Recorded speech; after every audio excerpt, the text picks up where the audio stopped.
Class 8 ये आपके हिंदी की बुक में से 3rd चैप्टर हमने स्टार्ट किया था।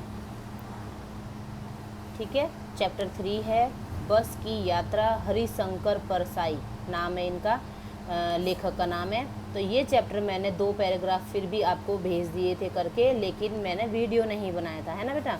तो आप लोगों को ये चैप्टर एक्सप्लेन कर रही हूँ, ये आज एक पैराग्राफ, तो जितना है उसको आपको रीडिंग करना है ना। और इससे रिलेटेड जो क्वेश्चन आंसर वो मैंने भेज दिए थे, काफ़ी बच्चों ने कर लिए हैं। जिन्होंने नहीं किए बेटा वो मुझे कंप्लीट करके सेंड करो पर्सनली, जिससे मुझे पता चलेगा कि कितने बच्चे एक्टिव हैं, कितने बच्चे हमारे साथ साथ चल रहे हैं और कितने बच्चे पीछे हैं। काफ़ी बच्चों ने मुझे वर्क भेज दिया। तो आपका ये चैप्टर है बस की यात्रा। ठीक है, इसमें थोड़ा सा ये परिचय है, इसको ये देख लो बेटा क्या है। बस की यात्रा नामक प्रस्तुत पाठ में लेखक द्वारा अपने मित्रों के साथ की गई बस यात्रा का वर्णन किया गया। जो लेखक है हरिशंकर परसाई, इन्होंने बस यात्रा करी है, तो उसमें उसका उन्होंने जो बस में उनके साथ जो बीता उन्होंने उसको वर्णन किया है। लेखक को समय पर अपने गंतव्य पर पहुंचना है, उसको टाइम पर अपने गंतव्य स्थान या जहाँ पर उसका स्टॉप है वहाँ पहुंचना है। यात्रा में लगने वाले समय का अनुमान कर वह बस यात्रा आरंभ कर देता है। यात्रा में जो टाइम लगता है कि भाई मेरे को अपनी इस यात्रा में इतना टाइम लगेगा, तो वो बस में चला जाता है। पर जीर्ण शीर्ण बस ज्यों ज्यों घटती गति के साथ आगे बढ़ती है, लेखक की गंतव्य पर पहुंचने की आशा क्षीण होती जाती है। यानी कि एक वो ऐसी पुरानी बस में बैठ जाता है, जीर्ण शीर्ण मतलब टूटी फूटी, ऐसे कमज़ोर सी बस एकदम नहीं होती है, टूटी फूटी सी बस, वैसे में बैठ जाता है। जैसे जैसे बस चलती है स्लोली, तो उसको लगता है कि भाई मैं तो अपने जो स्टॉप है उधर तक तो मैं पहुंच ही नहीं पाऊंगा, उसको ऐसा फील होता है ना। तो अब ये है, ध्यान से देखो। हम 5 मित्रों ने तय किया कि शाम 4 बजे की बस से चलें। पन्ना ने इसी कंपनी की बस सतना के लिए पन्ना से इसी कंपनी की बस सतना के लिए घंटे भर बाद मिलती है। यानी कि 5 मित्र है लेखक लोग, तो उन्होंने शाम 4 बजे की बस से चलने का सोचा।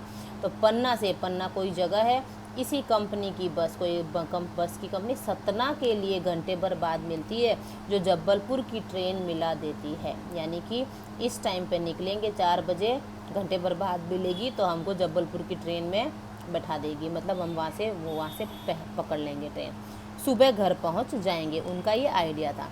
हम में से 2 को सुबह काम पर हाजिर होना था, मतलब काम पर जाना था ड्यूटी पे, इसीलिए वापसी का यही रास्ता अपनाना जरूरी था। लोगों ने सलाह दी कि समझदार आदमी इस शाम वाली बस में सफ़र नहीं करते। यानी उन्होंने बताया, लोगों ने हिंट भी दिया कि शाम वाली जो ये बस है इसमें कोई बहुत कम लोग ही जाते हैं, जाते ही नहीं हैं।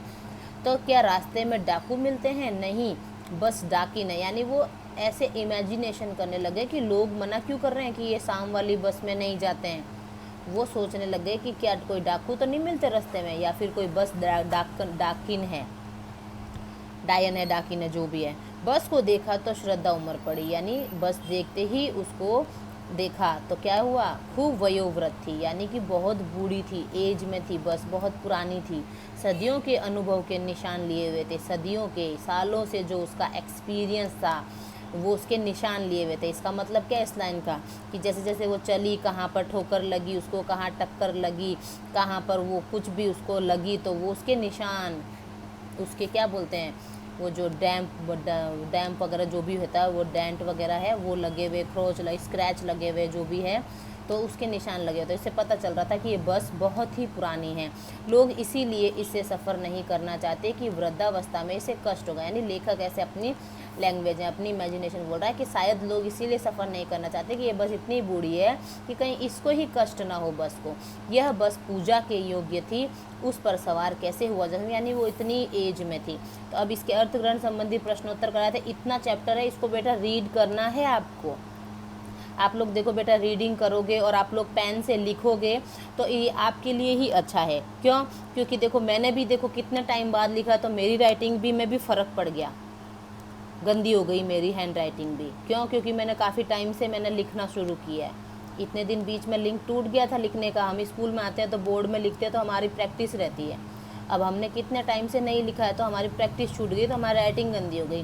तो ये बात तुम भी ध्यान रखो कि आप अगर कंटिन्यूटी में रीडिंग करोगे, कंटिन्यूटी में और कंटिन्यूटी में आप काम करोगे, रिटर्न वर्क करोगे, तो इससे आपकी ही हैंड राइटिंग इम्प्रूवमेंट होगी बेटा।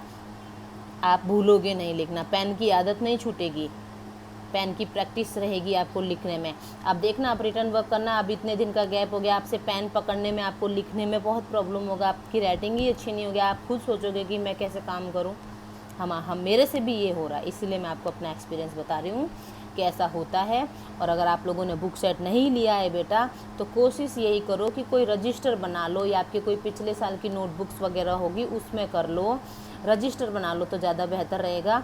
इससे क्या होगा, आपका काम भी हो जाएगा, प्लस आपकी प्रैक्टिस भी रहेगी, हैंड राइटिंग ख़राब नहीं होगी और आप लिखना नहीं भूलोगे। अगर आप लिखोगे ही नहीं तो आप भूल भी जाओगे, मात्राओं की जो गलती होती है वो होगी, आपकी स्पेलिंग मिस्टेक होगी, मैथ्स में नहीं समझ में आएगा। अगर आप कंटिन्यूटी में एक वर्क करोगे, रजिस्टर डाल लो, इसमें क्या है, बुक नहीं ली तो कोई बात नहीं, तो रजिस्टर डाल लो। और जैसे आपके पास बुक लेने का वो हो जाए सुविधा, तब आप बुक ले लो, रजिस्टर तो बनाओ कम से कम, तब तक रिटर्न वर्क तो करो, इससे आपकी प्रैक्टिस में रहोगे आप, तो ये काम रहेगा, तो राइटिंग नहीं बिगड़ेगी, प्लस आपको रीडिंग का भी एक्सपीरियंस होता रहे, मतलब आप रीडिंग भी करते रहोगे, प्रैक्टिस होती रहेगी, है ना बेटा। तो ये आपके ही भले के लिए कह रहे हैं हम, इसीलिए तो हम ये कंटिन्यूटी में करा रहे हैं, ताकि आप लोग कुछ भूलो नहीं। अगर हम भी नहीं कराएंगे तो आप लोग फिर प्रैक्टिस कैसे करोगे, आप भूल जाओगे। ये आपके ही फ़ायदे के लिए, ठीक है। तो इसको रीडिंग करना है बेटा, जितना पैराग्राफ मैंने पढ़ाया है, और इसको कॉपी में आप लोग क्या करते हो, गंदी गंदी राइटिंग में जल्दी किस बात की है, आपको इतना सा ही काम मिल रहा है और आप उसमें भी आप जल्दी करो। चलो स्कूल में थे तो आपको पूरा चैप्टर करा देते थे कि बेटा ये 8-10 क्वेश्चन है या 5-6 क्वेश्चन है, ये करके लाना, तो आप हर सब्जेक्ट में 5-6 क्वेश्चन मिलते थे, वर्कलोड हो जाता था। अभी तो एक दिन में 3 सब्जेक्ट हो रहे हैं, है ना, 3 में से भी किसी में रीडिंग बता रहे हैं, मुश्किल से 1 या 2 सब्जेक्ट में रिटर्न वर्क मिल रहा है, तो वो उसमें क्या है, आपको टाइम नहीं लग रहा है, थोड़ा सा काम मिल रहा है, तो आप पूरा दिन पढ़ाए बेटा। तो आप अच्छी राइटिंग में करो ना, धीरे धीरे करो, किसने रोका, अच्छी राइटिंग में करो, पहले उसको रफ में नोट कर लो जल्दी, और फिर फ़ोन, इससे क्या होगा, फ़ोन आपके पेरेंट्स को दे दो फिर नोट डाउन करके, और फिर है ना आप है ना उसको धीरे आराम से अच्छी राइटिंग में लिखो बेटा। जितना आप अपनी हैंड राइटिंग में टाइम दोगे उतनी आपकी हैंड राइटिंग अच्छी होगी, इससे आपका ही फ़ायदा है। इतने इस लॉकडाउन के टाइम में आप अपनी हैंड राइटिंग इम्प्रूव करो, ताकि आप आओ तो हम भी हैरान हो जाए, और ये आपकी राइटिंग है, हम भी बिलीव नहीं कर पाएँ, और सब बोले वाह इसकी कितनी अच्छी हैंड राइटिंग है ना। रीडिंग करो, रीडिंग की प्रैक्टिस करो, इतनी स्पीड से पढ़ने लग जाओ कि है ना हम लोग हैरान हो जाए, आपके फ्रेंड लोग हैरान हो जाएं कि अरे यार ये कितनी स्पीड से पढ़ रहा है या इतनी स्पीड से पढ़ रही है। ये आपका ही बेनिफिट है, लॉकडाउन है, घर में है, आप कहीं जा नहीं पा रहे हो, तो आप बुक्स को अपना फ्रेंड बना लो एकदम से, आपकी रीडिंग इतनी अच्छी हो जाएगी कि आप फ्लुएंसी में पढ़ोगे, आप चाहे हिंदी हो चाहे इंग्लिश हो। एक पेज को आप 2 बार पढ़ो, एक पैराग्राफ को 2 बार पढ़ो, 3 बार पढ़ो, जो हार्ड वर्ड हो रहे हैं उसको अंडरलाइन कर दो कि भाई मैं इसमें अटक रहा हूँ, फिर आप दोबारा पढ़ो, और फिर कोशिश यही करो कि भाई मैं जिसमें मैंने अंडरलाइन करी मैं उसमें अटकूँ ही नहीं।